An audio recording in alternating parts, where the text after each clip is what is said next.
భారత కృత్రిమ అవయవాల నిర్మాణ సంస్థ సమగ్ర శిక్ష సౌజన్యంతో భూపాలపల్లి జిల్లా విద్యాశాఖ ఆధ్వర్యంలో ప్రత్యేక అవసరాలు గల దివ్యాంగులకు ఉచిత ఉపకరణాల పంపిణీ కార్యక్రమాన్ని బుధవారం నిర్వహించారు.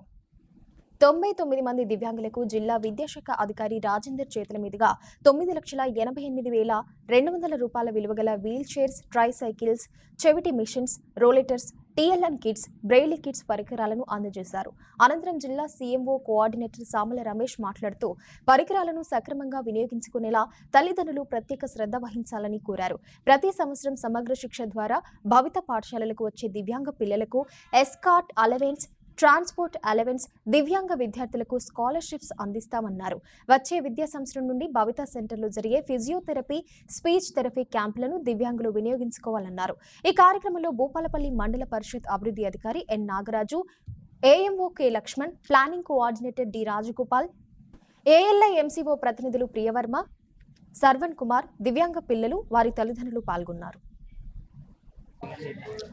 ఇక్కడ అలింకో సంస్థ ద్వారా మన భూపాలపల్లి జిల్లాలో ఉన్న అన్ని మండలాల నుంచి దివ్యాంగులైన విద్యార్థులకు వాళ్ళకు కావాల్సిన ఉపకరణాలన్నీ కూడా ఈరోజు డిస్ట్రిబ్యూషన్ చేయడం జరిగింది. 99 మంది విద్యార్థులకి 9,86,000 చిల్లర డబ్బులతో వచ్చిన అన్ని ఉపకరణాలన్నింటినీ కూడా ఈరోజు పంపిణీ చేయడం జరిగింది. సో మా పాఠశాలలో నమోదైన విద్యార్థులకు మాత్రమే ఈ పరికరాలు ఇవ్వబడతాయి. ప్రభుత్వ పాఠశాలలో నమోదు కాని పిల్లలకు ఇవి ఇవ్వబడవు. సో ఆ పిల్లలందరికీ ఇచ్చినాం. తల్లిదండ్రులు వాటిని జాగ్రత్తగా ఉపయోగించుకొని పిల్లల పురోభివృద్ధి కోసం వాటిని ఉపయోగించుకోవాల్సిందిగా కోరుకుంటున్నాం. సో ప్రభుత్వం ఎంతో ప్రతిష్టాత్మకంగా పథకాలని ప్రవేశపెట్టి మానవ మేధస్సుని ఎక్కడ కూడా వృధాగా పోనీయకుండా ప్రతి ఒక్కరూ కూడా వాళ్ళ మేధస్సుని ఉపయోగించి దేశం కోసం కాంట్రిబ్యూట్ చేయాలనే ఉద్దేశంతో చేసిన ప్రోగ్రాం ఇది. సో చాలా మంచి ప్రోగ్రాం. సో దీన్ని తల్లిదండ్రులు తప్పకుండా పిల్లలందరికీ కూడా వాళ్ళ కనీస అవసరాలు వాళ్ళు చేసుకునేటట్టుగా ప్రిపేర్ చేస్తూ ఉన్నారు.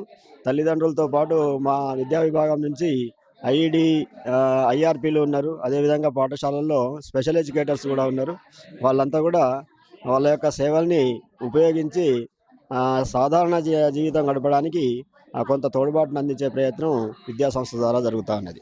భారత కృత్రిమ అవయవాల నిర్మాణ సంస్థ మరియు సమగ్ర శిక్ష ఆధ్వర్యంలో మన భూపాలపల్లి జిల్లాలో 99 మంది దివ్యాంగులైన పిల్లలకు ఉపకరణములు అందజేయడంలో 9,88,288 రూపాయలతో వెచ్చించి మరి దివ్యాంగుల పిల్లలకు ఉపకరణాలు అందజేయడం జరిగింది. ఈ ఉపకరణములను మరియు ఐఈఆర్పీల సహాయంతో తల్లిదండ్రులు శ్రద్ధగా వాటిని వినియోగించాలని, అదేవిధంగా అవి ఏ విధంగా పనిచేస్తాయి, వాటి యొక్క విధి విధానాలను ఐఆర్పీల సహాయంతో తెలుసుకొని తల్లిదండ్రులు పిల్లలను ఉపయోగించి వారి అన్ని విధాల ఉపయోగపడేటట్లు వారి దేశ భవిష్యత్తుకు ఉపయోగించే విధంగా చూడాలి. అదేవిధంగా మన జిల్లాలో ఫిజియోథెరపిస్టులు, అదేవిధంగా స్పీచ్ థెరపిస్టులు వారానికి ఒకసారి వాళ్ళు సేవలు అందించడం జరుగుతుంది. వాటిని కూడా సద్వినియోగపరచుకోవాలని తెలియజేస్తున్నాను. మరి ఇది దివ్యాంగులైన విద్యార్థులకు సేవ చేయడం దేవుళ్లకు సేవ చేసినట్లుగా సమానమని భావిస్తున్నాను.